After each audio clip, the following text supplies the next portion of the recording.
आम्ही दोघं कुरकुरं खात बसलेलो. तर आम्हाला उगाच खावळायला लागली का तर तुमच्या दोघांची केस वाढली ती, तुम्ही दोघं असंच बसलाव, तुम्हाला कळत नाही का असं म्हणायला लागली.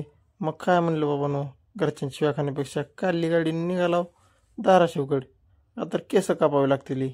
तर घरच्यांनी सांगितलंय म्हणल्यावर ऐकावं तर लागेलच की. म्हणून मी तर गाडी काढून निघालो. आणि हे बघा कसं टकमक टकमक बारकं बघा कसं बसले. याची टोपी उडून जाईल याला याची भीती वाटते म्हणून बसलं होतं. आणि मग आला धाराशिवमध्ये. आणि धाराशिवमध्ये आपल्या कटिंगचं एकमेव ठिकाण म्हणजे D2. तिथले लोकंसुद्धा आपल्याला ओळखतात. पोचलो तिथं धाराशिवमधल्या D2 जवळ. आणि याला पण कटिंगसाठी बसवावं म्हटलं. मग गेलो, दरवाजा उघडला आणि गेलो मध्ये. तर अरे बापरे, गर्दी नव्हती, एक नंबर काम झालेलं आहे. आणि तुम्ही बघू शकता D2 मधील हा ॲम्बियन्स खूप असा मस्त लक्झरियस ॲम्बियन्स आहे. आणि एकदम मिनिमम प्राईज आहे त्यांच्या, त्यामुळं तशा कटिंग आणि हे स्टायलिश वगैरे एक नंबर क्वालिटीचे आहेत. ह्या भैया तर माझ्या पर्सनली ओळखीचा झालेला आहे, कारण कधीही आलं तरी हाच असतो.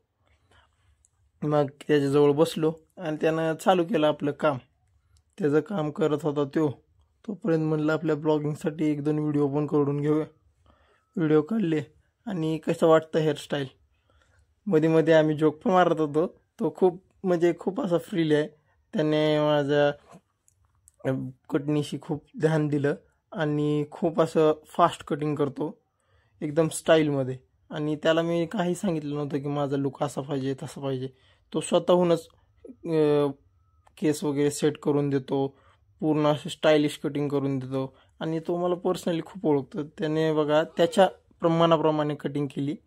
आणि मी काय म्हणलो नाही, कारण की मला माहिती आहे तो एक नंबर कटिंग करून देणार. तुम्ही बघू शकता कसं वाटतंय, हिरो वाटतंय ना. हे रोटेट व्हिडिओ घेतला आणि याला बसवलायचं म्हणलं तर हा बघा कसा बघतोय. मग काय याची पण केली कटिंग. आणि आम्ही दोघं बघा कसे दिसतोय. याचे थोडेच कमी केलेत कारण की हा खूप रडतो, त्याच्यामुळे याला थोडेच कटिंगने कमी केले साईडचे केस. तर मग हा रडायला लागला म्हणून ह्याला आणला आईस्क्रीम खायला. आणि आम्ही धाराशिवला आल्यानंतर न खाता पिता जावं असं होतच नाही ना. धाराशिवला आलं म्हटलं की खायला प्यायला जावंच लागते. मी ज्यूस घेतलेला आणि हे बघा हा ज्यूस आणि आईस्क्रीम दोन्ही घेऊन बसला. मला दोन्ही पण पाहिजे. मग काय बाबा घेतलं आणि परत चला बाहेर गेलाच होता. तर मला आणखीन भूक लागली. मग आमचं एकमेव ठिकाण बिर्याणीचं ठिकाण. गेला दोघं पण बिर्याणी खायला. घेतली बिर्याणी आणि ताव बिर्याणीवर ताव मारला कारण की भूक लागलेली.